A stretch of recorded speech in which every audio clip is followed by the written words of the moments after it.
So the big question is, where are you on your journey right now? What are you trying to accomplish? How are you showing up for others around you? Would you like to become a better wife, a better mom, a better sister, a better friend?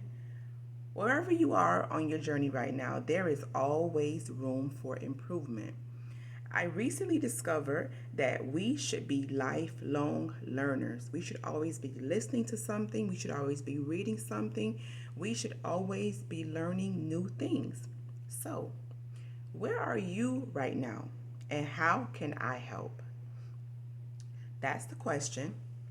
And hopefully, on this channel, I can help lead you to some answers. I'm Tamaya, and welcome to Maya's Minute. So, yesterday, my husband and I attended a wedding, a beautiful, beautiful wedding. Now, during the ceremony, my husband turned to me and said, I've never heard that question asked at a wedding before. And I quickly replied, well, neither have I. But what the pastor had asked them was, he asked them if they had a relationship with God, like were they saved, had they accepted Jesus like as their personal savior. He asked them this question during the ceremony. So we looked at each other and went, But we at the same time we were like, that is awesome. Like I've never heard any pastor ask that like during the actual ceremony, but um, I thought it was I thought it was a great and um, a wonderful question to ask, because I'm sure you all have heard the saying like um, don't be unequally yoked.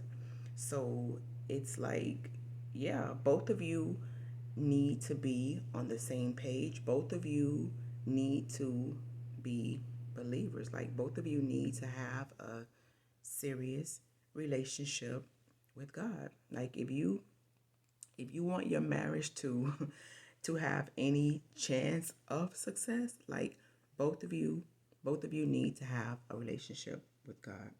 Now, I don't know what was going to happen if one of them had answered no to that question. I don't know what the outcome would have been, but I'm just glad that they both were able to answer yes, and that they both do have a relationship with God. Um, because the wedding, you all know, the wedding is just a 1 day thing, and after the wedding, like that is when life like really starts happening, and when life really starts happening, like you need Jesus. Like you really, really need a relationship with him to help you get through those tough times. Like, cause your feelings aren't gonna help you get through certain situations. And you like, oh, but I love him. Yeah, love is great, but that feeling is not gonna, you're not gonna feel that way every day. You're not gonna feel that way all the time, and you need God. Like you need to be able to rely on him, to be able to call on him, to help you get through some of the situations, things that are gonna happen, things that are gonna come up during your marriage.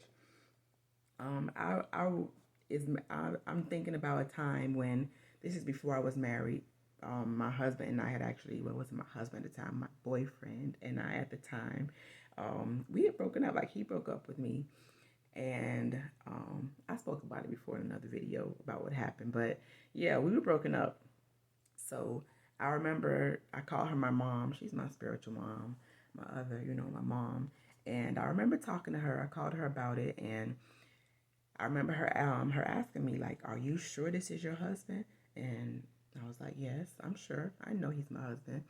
And another question I remember her, not question, a statement I remember her making to me is, she was like,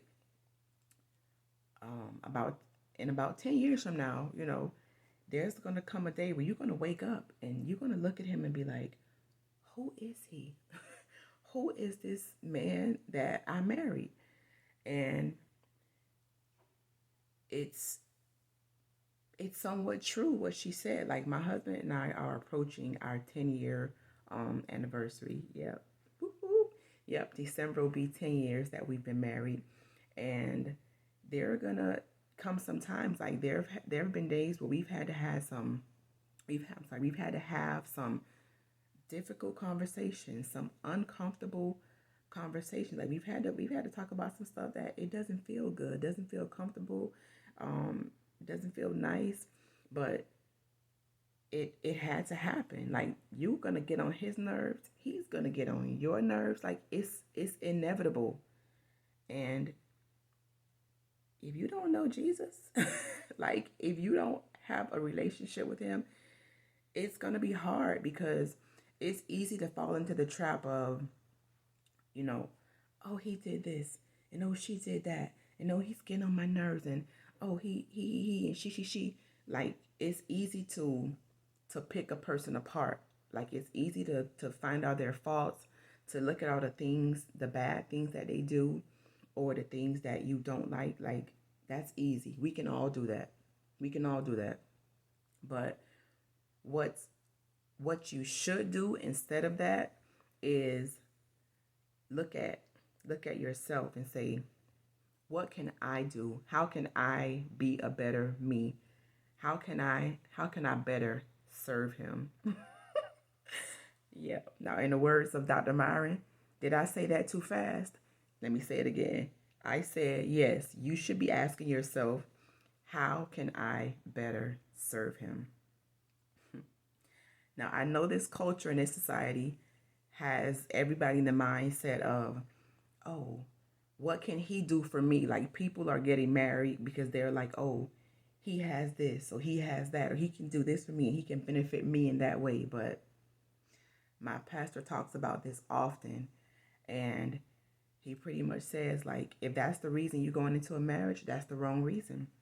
You should be going into a marriage ready to serve and ready to give. That should be the ultimate reason that you're going into marriage.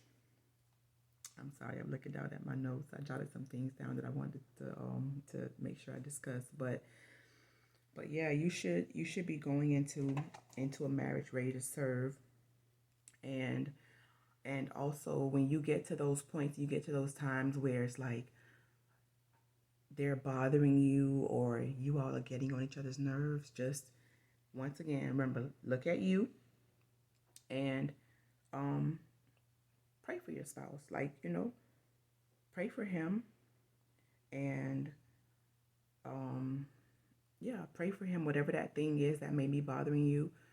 Pray for maybe if it's a legitimate thing, you gotta ask God to help him see whatever it is that you think needs to be fixed because you can't change him. You can't change anybody. Or if it's something that's not so significant, maybe you should ask God to help you, give you a different perspective or a different way of looking at the thing, whatever the thing is.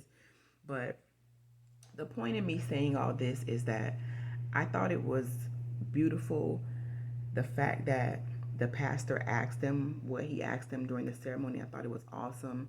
And it's needed because if you even attempt, if you even attempt, or you even try or think that you are going to do marriage or even do life in general, if you think you're going to do any relationship, especially marriage, without having a relationship with God, like you're going to fail. And I don't have any other nice way to say it. I don't have any other kind words to say about it.